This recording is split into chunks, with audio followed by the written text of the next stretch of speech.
ਬੇਕਦਰਾਂ ਨੂੰ ਕੋਈ ਕਦਰ ਨਾ ਹੁੰਦੀ, ਬੇਕਦਰਾਂ ਨੂੰ ਕੋਈ ਕਦਰ ਨਾ ਹੁੰਦੀ। ਜਿਹੜੇ ਕਦਰ ਪਾਉਂਦੇ ਉਹਨਾਂ ਨੂੰ ਆਪੇ ਹੀ ਗਵਾ ਦਿੰਦੇ। ਆਏ ਨਸੀਬ ਦੀ ਕੋਈ ਵੀ ਕਦਰ ਨਾ ਪਾਉਂਦੇ, ਆਏ ਨਸੀਬ ਦੀ ਕੋਈ ਵੀ ਕਦਰ ਨਾ ਪਾਉਂਦੇ। ਆਪੇ ਹੀ ਠੋਕਰ ਮਾਰ ਕੇ ਉਹਨੂੰ ਨਸਾ ਦਿੰਦੇ। ਆਪਣੇ ਆਪ ਨੂੰ ਹਰੇਕ ਕੀ ਸਮਝਦੇ, ਵੱਡੀਆਂ ਤੋਂ ਵੱਡੀਆਂ ਗੱਲਾਂ ਵੀ ਕਰ ਦਿੰਦੇ। ਇਹ ਸੋਚਦੇ ਨਾ ਕੀ ਗਵਾ ਛੱਡਿਆ ਇਹਨਾਂ ਨੇ। ਫਿਰ ਆਪੇ ਹੀ ਆਕਰ ਚ ਇਹ ਫਿਰ ਕੇ ਵਿਖਾਉਂਦੇ। ਲੱਥੀ ਚੜੀ ਦਾ ਇਹਨਾਂ ਨੂੰ ਕੋਈ ਪਤਾ ਨਹੀਂ। ਬੇਅਦਬ ਹੋ ਕੇ ਇਹ ਕੀ ਕਰ ਦਿੰਦੇ। ਇਹ ਕੀ ਦੱਸਣਾ ਚਾਹੁੰਦੇ ਅਸੀਂ ਸਭ ਕੁਝ ਹਾਂ। ਇਹ ਕੀ ਦੱਸਣਾ ਚਾਹੁੰਦੇ ਅਸੀਂ ਸਭ ਕੁਝ ਹਾਂ। ਇਹ ਔਰ ਆਏ ਨੂੰ ਆਪੇ ਹੀ ਪਿੱਛੇ ਮੋੜ ਦਿੰਦੇ। ਬੇਕਦਰੇ ਕੋਈ ਕਿਸੇ ਦੇ ਕਦਰਦਾਨ ਨਹੀਂ ਹੁੰਦੇ।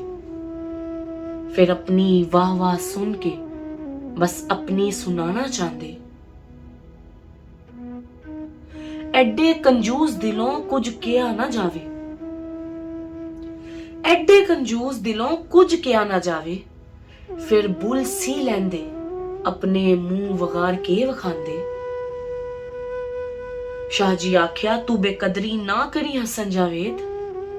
ਜਿਹੜਾ ਸ਼ੁਕਰ ਕਰੇ ਉਹਨੂੰ ਰੱਬ ਤੇ ਸੋਹਣਾ ਮੁਹੰਮਦ ਔਰ ਦਿੰਦਾ ਵੇ। ਜੋ ਵੀ ਮਿਲੇ ਉਹ ਖੁਸ਼ ਹੋ ਕੇ ਲੈਣਾ ਚਾਹੀਦਾ, ਜੋ ਵੀ ਮਿਲੇ ਉਹ ਖੁਸ਼ ਹੋ ਕੇ ਲੈਣਾ ਚਾਹੀਦਾ। ਫਿਰ ਰੱਬ ਖੁਸ਼ ਹੋ ਕੇ ਕੀ ਕੁਝ ਨਵਾਜ਼ ਦਿੰਦਾ ਵੇ। ਜੋ ਸੋਚਿਆ ਵੀ ਨਾ ਹੋਵੇ ਉਹ ਵੀ ਮਿਲ ਜਾਵੇ। ਸਾਰੇ ਮੂੰਹ 'ਚ ਉਂਗਲੀਆਂ ਪਾ ਕੇ ਉਹਨੂੰ ਵੇਖਦੇ ਰਹਿੰਦੇ।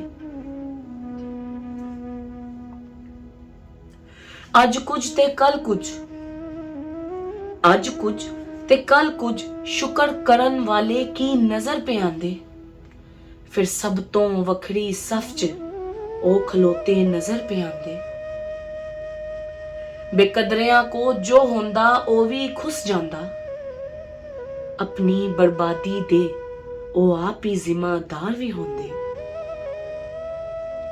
ਸਭ ਨੂੰ ਬਚਣਾ ਚਾਹੀਦਾ ਬੇਕਦਰਾ ਹੋਣ ਤੋਂ, ਸਭ ਨੂੰ ਬਚਣਾ ਚਾਹੀਦਾ ਬੇਕਦਰਾ ਹੋਣ ਤੋਂ। ਫਿਰ ਸਾਨੂੰ ਸਭ ਨੂੰ ਕਦਰਦਾਨ ਹੋਣਾ ਹੀ ਚਾਹੀਦਾ ਵੇ। ਫਿਰ ਸਾਨੂੰ ਸਭ ਨੂੰ ਕਦਰਦਾਨ ਹੋਣਾ ਹੀ ਚਾਹੀਦਾ ਵੇ।